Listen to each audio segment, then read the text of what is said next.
ان پر تنقید کا حق آپ کو حاصل ہے، ان سے اختلاف کا حق آپ کو حاصل ہے. وہ حاکم مطلق نہیں ہے، وہ عامر نہیں ہے. آپ کو معلوم ہے کہ حضرت عمر پر ان کے کرتے کے اعتبار سے جو ہے وہ تنقید ہو گئی تھی. تنقید کرنے والا کون تھا؟ سلمان فارسی رضی اللہ تعالی عنہ، جن کے بارے میں حضور نے فرمایا سلمانو منا اہل البیت، یہ تو ہمارے اہل بیت میں سے ہے، اتنا قریب. حضور حضرت عمر خطبہ دے رہے ہیں اور وہ کہتے ہیں کھڑے ہو کر لا سمع ولا طاعہ، نہ سنیں گے نہ اطاعت کریں گے. کلمہ بغاوت ہے. تو کوئی ناگواری کا احساس نہیں. مجمع عام میں بات ہو رہی ہے. کیوں کیا بات ہے؟ یہ جو کرتا آپ نے پہنا ہے یہ ان یمنی چادروں سے بنا ہے جو مال غنیمت میں آئی تھی، اور جتنی ٹکڑا جو ہے ہر مسلمان کو ملا اس سے کرتا نہیں بنتا، اور آپ ہے بھی طویل القامت، آپ کا کرتا کیسے بن گیا؟ فرماتے ہیں عبداللہ سے، اپنے بیٹے سے، عبداللہ ابن عمر رضی اللہ تعالیٰ عنہ، عبداللہ تم وضاحت کر دو. وہ کھڑے ہو کے کہتے ہیں نا میرا کرتا بن رہا تھا نا ابا جان کا، میں نے اپنے حصے کا کپڑا ابا جان کو دیا ہے، اس سے یہ کرتا بنا. الآن نسمع ونطیع، بس اب اس کے بعد آپ فرمائیے، آپ جو کہیں گے سنیں گے اور اطاعت کریں گے. یہ متوازن نظام، نہ ڈکٹیٹریت ہے کہ کوئی بول نہیں سکتا.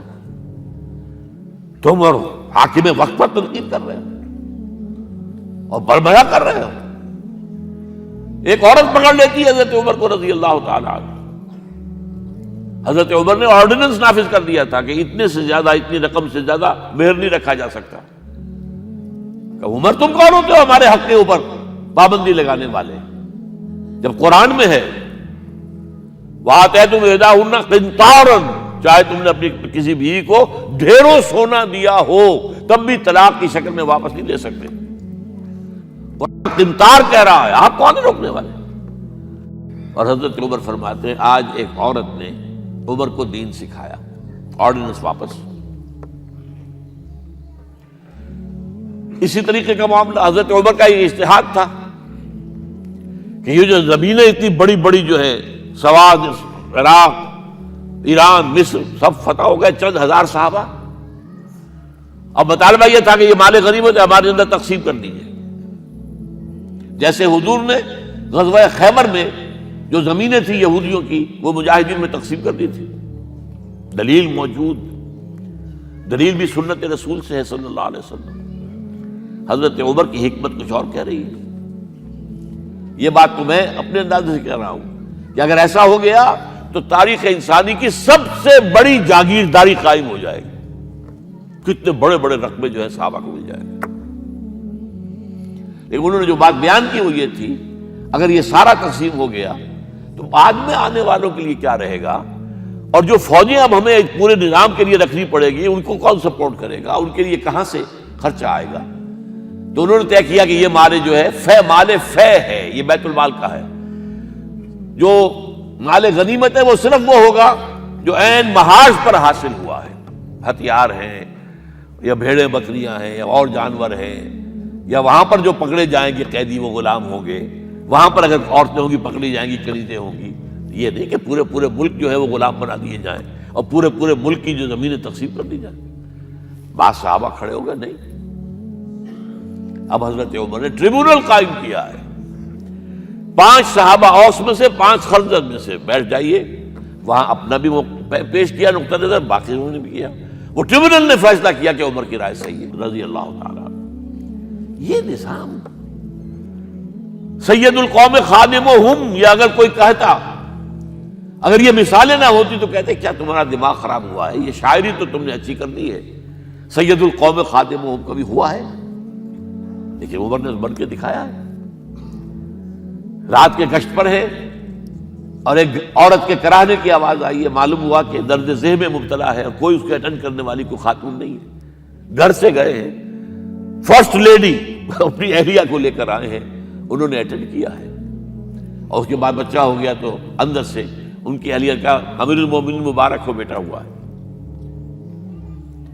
ایک اور دفعہ اسی طریقے سے گشت پر تھے، ایک گھر میں سے بچوں کے رونے کی آواز آئی.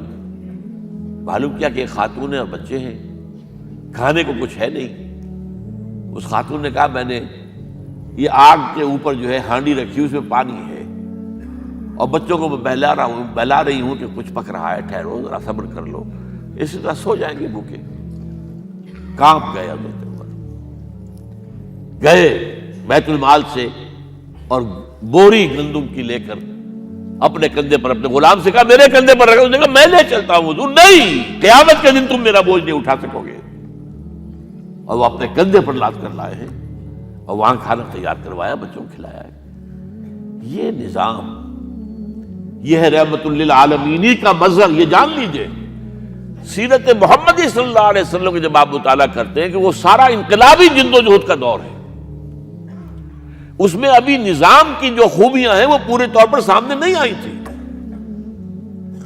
ابو بکر صدیق رضی اللہ تعالیٰ عنہ کا دور خلافت جو ہے وہ بھی کاؤنٹر ریولوشنری موومنٹس کو ختم کرنے میں صرف ہو گیا ہے، جسے انگریزی میں کہتے ہیں للی ان بلوم، نظام اسلام۔ اسلام کا نظام عدل اجتماعی جو ہے ایک کھلے ہوئے پھول کی طرح نظر آئے گا حضرت عمر رضی اللہ تعالیٰ عنہ کے دور خلافت میں۔ مساوات کا اندازہ آپ کر سکتے؟ کوئی خلیفہ وقت سفر کر رہا ہے بیت المقدس کا، کتنے کئی سو میل، میرے کم سے کم 500 میل تو ہوگا مدینے سے بیت المقدس۔ ایک اونٹنی ہے، ایک خادم ساتھ ہے، اسی اونٹنی کے اوپر راشن بھی ہے راستے کا، لہذا ایک وقت میں ایک آدمی سوار ہو سکتا ہے، دو نہیں۔ ایک منزل خلیفہ اوپر بیٹھے ہیں اور خادم آگے چل رہا ہے نکیل پکڑ کر، ایک اگلی منزل میں خادم اوپر بیٹھا ہے اور خلیفہ آگے جو ہے نکیل پکڑ کر چل رہا ہے۔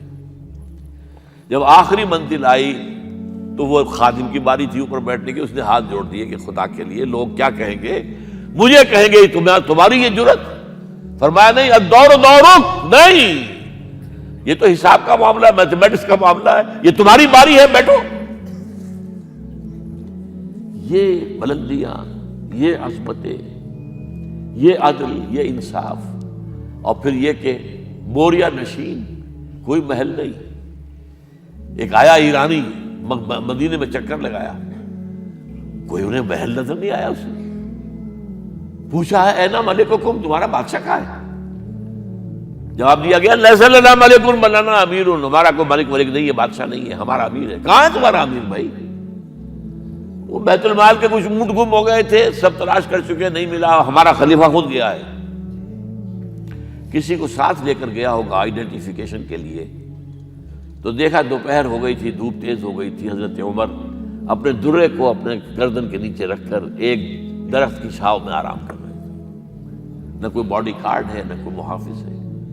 انہیں وہی کھڑے ہو کر کہا اے عمر، تم انصاف کرتے ہو تو تمہیں کوئی ڈر نہیں ہے، اور ہمارے بادشاہ خون پیتے ہیں لوگوں کا، وہ کانپتے رہتے ہیں، انہیں اونچی اونچی فصیلیں چاہیے، بڑے بڑے فوجی چاہیے، انہیں تو بہت اسکواڈز چاہیے کہ جو ان کی حفاظت کریں۔